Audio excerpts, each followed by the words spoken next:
tugas ulangan tengah semester mata kuliah Teknologi Informasi dan Komunikasi. Di sini saya akan memberikan informasi mengenai tentang materi ilmu pengetahuan sosial. Menurut Kamus Besar Bahasa Indonesia atau KBBI, arti ilmu pengetahuan sosial adalah ilmu pengetahuan yang merupakan fusi atau paduan sejumlah mata pelajaran sosial seperti sejarah, ekonomi, geografi. Menurut pendapat para ahli, menurut Trianto, tahun 2010 halaman 171, ilmu pengetahuan sosial merupakan integrasi dari berbagai cabang ilmu-ilmu sosial seperti sosiologi, sejarah, geografi, ekonomi, politik, hukum, dan budaya. Hubungan IPS dengan ilmu-ilmu sosial. Yang pertama, hubungan IPS dan geografi. IPS mengambil materi dari geografi yang terkait dengan bumi, garis lintang, garis bujur, arah, jarak, lokasi, ruang, kondisi ruang, serta lingkungan, sumber daya alam, serta interaksi antar bangsa dan manusia dengan lingkungan. Yang kedua, hubungan IPS dan ilmu politik.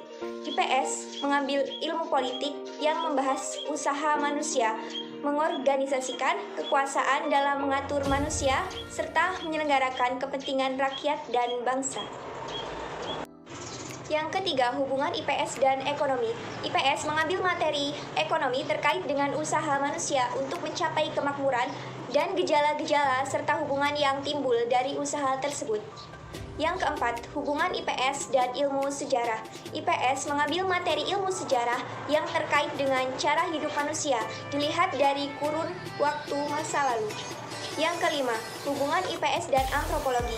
IPS mengambil materi antropologi yang terkait dengan kajian hasil budidaya manusia dalam menjaga eksistensinya dan usaha meningkatkan kehidupan baik aspek lahiriah maupun batinnya. Yang keenam, hubungan IPS dan sosiologi. IPS mengambil materi sosiologi yang mempelajari masyarakat secara umum dan hubungan antara individu serta masyarakat tersebut. Yang ketujuh, hubungan IPS dan psikologi sosial. IPS mengambil materi psikologi sosial terkait dengan mempelajari perilaku individu, kelompok, dan masyarakat yang dipengaruhi oleh situasi sosial, pengetahuan, pemikiran, tanggapan, dan psikulasi. Yang kedelapan atau yang terakhir, hubungan IPS dan ilmu hukum. IPS mengambil materi ilmu hukum yang berkaitan dengan peraturan-peraturan tingkah laku dalam masyarakat yang ditetapkan oleh pemerintah.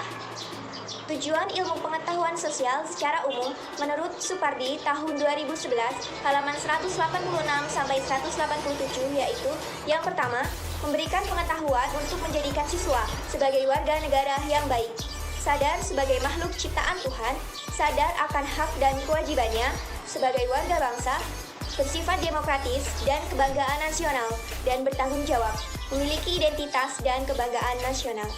Yang kedua, mengembangkan kemampuan berpikir kritis dan inquiry untuk dapat memahami, mengidentifikasi, menganalisis, dan memiliki keterampilan sosial untuk ikut berpartisipasi dalam memecahkan masalah sosial.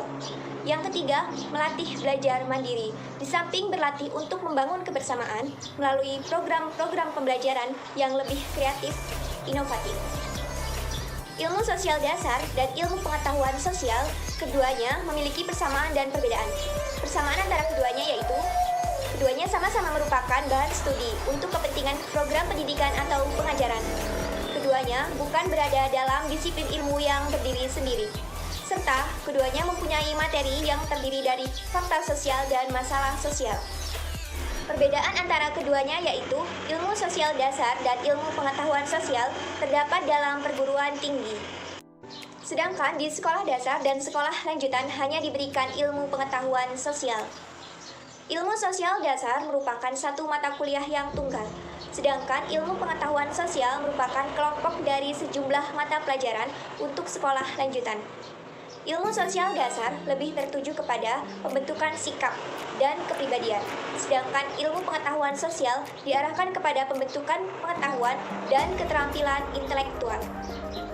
Sekian, itu saja informasi yang ingin saya berikan. Saya akhiri. Wassalamualaikum warahmatullahi wabarakatuh.